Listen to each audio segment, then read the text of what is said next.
where we aim to bring you ideas and thought leadership on how to create commercial conversations with your target audience more effectively. So today's topic is a day in the life of an SDR.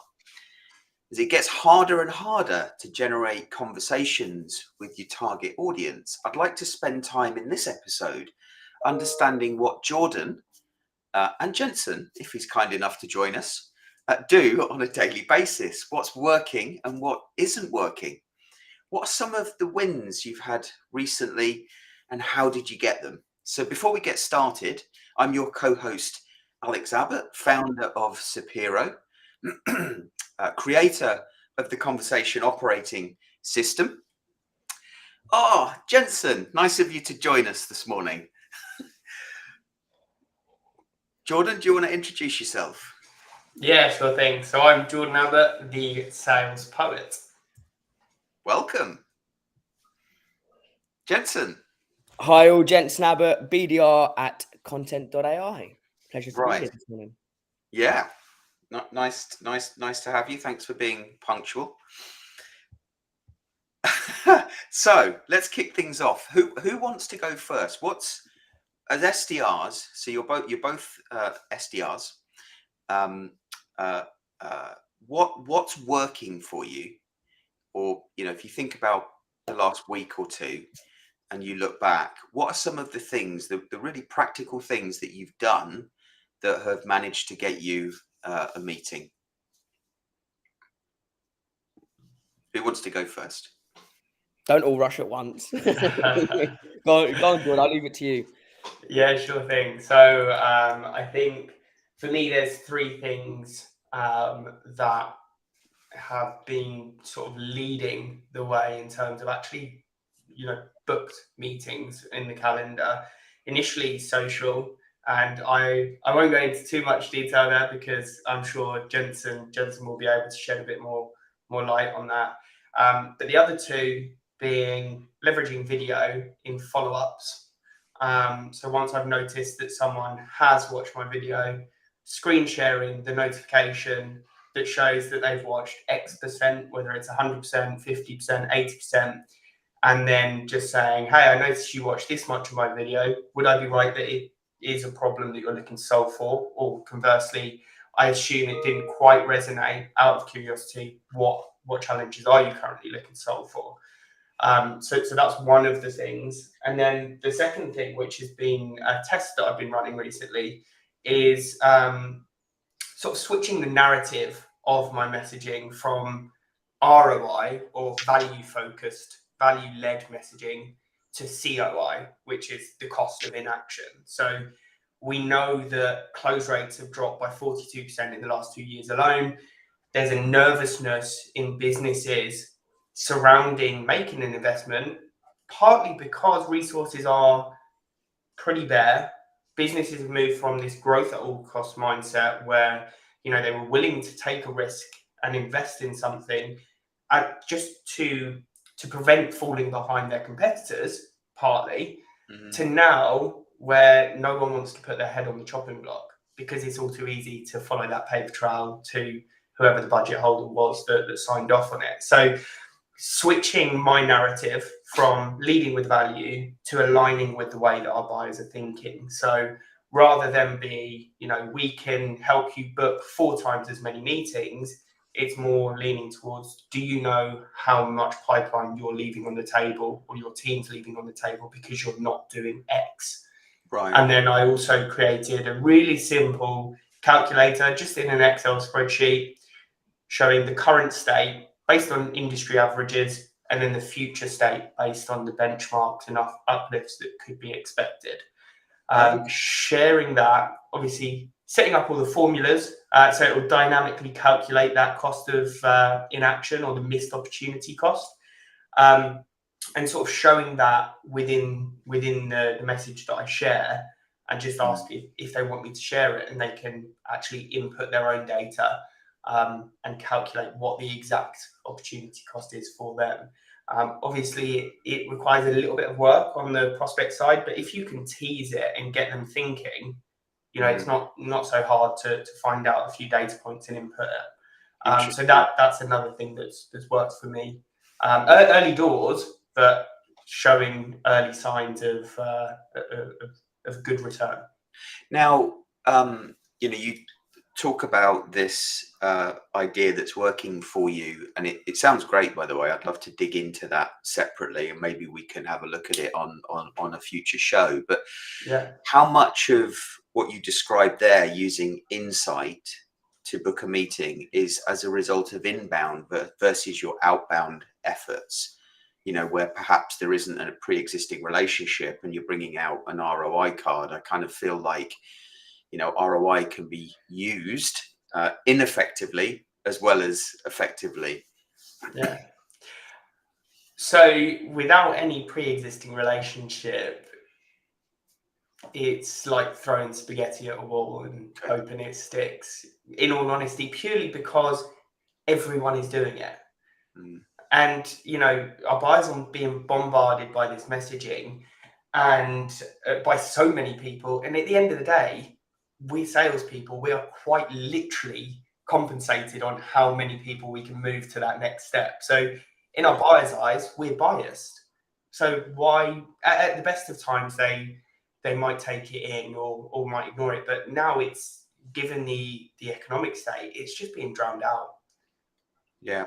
So how are you then, how are you getting the buyer into that state where they trust the ROI?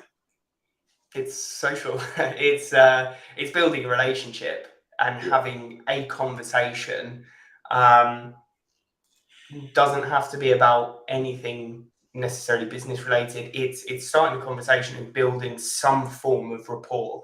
Whether it's because we're both green fingered, or our favorite season is autumn, or yeah. And I think you're saying it's social, but for our listeners, there is so much in that one word that you say when you say social. So it's connecting with the right people. It's creating content on a weekly, if not daily basis that is human and demonstrates you're genuine and authentic, worth having a chat with. It's inserting yourself into social networking conversations on a daily basis to build influence and your familiarity, if you like, with your target audience. So there's a lot behind that. Yeah, exactly. Okay, cool. Thank you for that, Jordan. No worries. Jensen, so I think you excitedly told me the other day that you've had a great month already, and it was only the 14th of November or the 13th of November at the time. Tell us more about that. Yeah, no, look, it's kind of I'm having a very, very nice month, or very good month, and it's purely down to I would say also reflecting on, or realizing actually I could pick up the activities that I'm able to do on social to be able to get me to this kind of level that I'm at, where I'm having a good month. And it echoes exactly what Jordan has said and exactly the points that you added in also inserting yourself into these networking conversations. But also, I think if you're not comfortable posting, although I like to say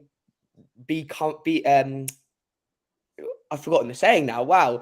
Perfect. While we're on live, it's get comfortable being uncomfortable. That's the saying. But anyway, if you're not comfortable posting, you can actually browse their LinkedIn profile. So for example, what I done with one individual is I browsed their profile, and what I could do is I could actually build a story and find out exactly what this individual liked and what their interests were. Exactly kind of from their following, or their who they're following. So they were following Formula One drivers, Formula One teams, kind of then went onto their posts, and there was some pictures around kind of Formula One, and it linked perfectly because I've also posted or linked work to Formula One. So it kind of gave me the opportunity to drop my content into their inbox. But also it kind of let me tell the story of who I was named after, where Jordan's name come from, and we actually sparked up kind of a great conversation around Formula One. We both kind of agreed that we were frustrated with Max Verstappen winning, and his face when he wins. But so it's nice that we could agree on that. But that is exactly kind of what you need to be doing, is having those relationships, because it doesn't just warm up the prospects, it breaks the ice. Where you had that kind of glass ceiling and you were limiting yourself because you had that expectation for the call to go somewhere, now it's more, oh, okay, let's continue the conversation on Formula One. Yeah. Let's continue the conversation on Formula One. Then let's see what happens, and there could be some potential synergies. And we left the call, had a great conversation, and we managed to actually continue that on to see if there's any synergies. What's your advice to people? Because what you've just described there is so simple. Yeah. It really is. And if you're meeting someone in person, I would expect you take the time to do a little bit of research so that you can have a more informed conversation, a more meaningful conversation that is aimed at building rapport as opposed to selling. Yeah. Now, what advice can you give to other salespeople, SDRs, who are thinking, oh, but it's on social, I don't feel comfortable doing that, or it's obvious that I'm trying to sell to someone? What's your...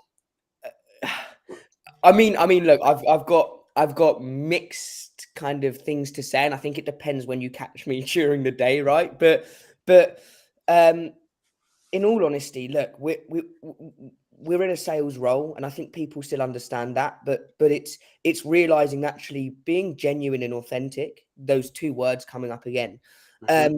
You can actually, it's not really a case of selling. It's actually helping.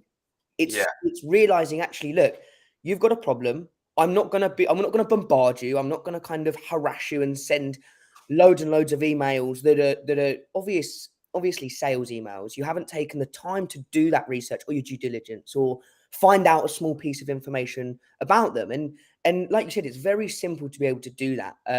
It's very easy to be able to actually track people's kind of digital footprint and find out what they like, what their interests are, what they interacted with, and don't be afraid to use that. I mean, kind of LinkedIn have put these tools here that we're able to see, so we can spark these conversations, so we can get into these kind of networking opportunities. But I think the biggest tip I would give is be curious. It's don't be afraid to ask questions, and don't be afraid to actually realize the prospect you're speaking to, they may have an awesome career journey. They show interest within that career journey. Again, another example, exactly that. I met with someone who was very young but very high up in their position, and I thought, do you know what? Actually, I want to jump on a call to find out how you got yourself to that stage within the organization. How did you? What was your career plan like? Did you kind of just fall into it by luck, or did you actually have a dedicated plan out? And again, we had that conversation, and then we were able to actually have a conversation about if there's any synergy. Yeah, and it's worth noting, these aren't just direct messages you're sending. These are also comments that you're making on and around their content or other content. Exactly that. And I think kind of we've had conversations before where my comments have dropped within a week, and that does, honestly, it affects your performance, and people do see that. So this week I've made sure to kind of pick up my commenting again. If people have commented on my posts, reply to the comments within a certain amount of time, but also return the engagement. I think kind of social selling as a whole is a two-way stream. It's not just expect. You've actually got to give. So I'm going to jump in there because we are coming to the end. Jordan, I don't know if you had anything to add before we wrap up here. No, I think we've covered quite a bit there. Yeah. So in summary, be more social on social. Video, and leverage video to use that as a way to engage and empathize with your audience and get a complex message across succinctly. Cost of inaction is a great idea, Jordan. I'd love to dig into that. And then Jensen, you've had a great month, it sounds, because you've been social on social. You've been curious, genuine, and authentic as opposed to salesy. And you're selling, your company's selling to brands, and it's big ticket stuff, right? 100K or more average order value. And so, you know, high level, how many meetings have you scheduled this month? This month so far, I'm guessing you're going to want just totally outbound itself. Yeah, just total number. 6, 8. I'm going to count 13, but one was 13. One was a phone call. We'll count it. Number of qualified opportunities in there. In there, I would say right now there's 2 with 2 more further qualification needed. So 2 qualified opportunities, 13 meetings in 2 weeks. I think, you know, for a large ticket piece of software, content management system, I'd say that's pretty good going, mate. Well done. Cool. All right. Well, thank you, guys. Great to see you on this fine Thursday morning. Thank you, Jackie and Meg, for your comments. This was Walking Digital Corridors, a day in the life of an SDR. We will wish you farewell and have a great upcoming weekend. Take care, folks.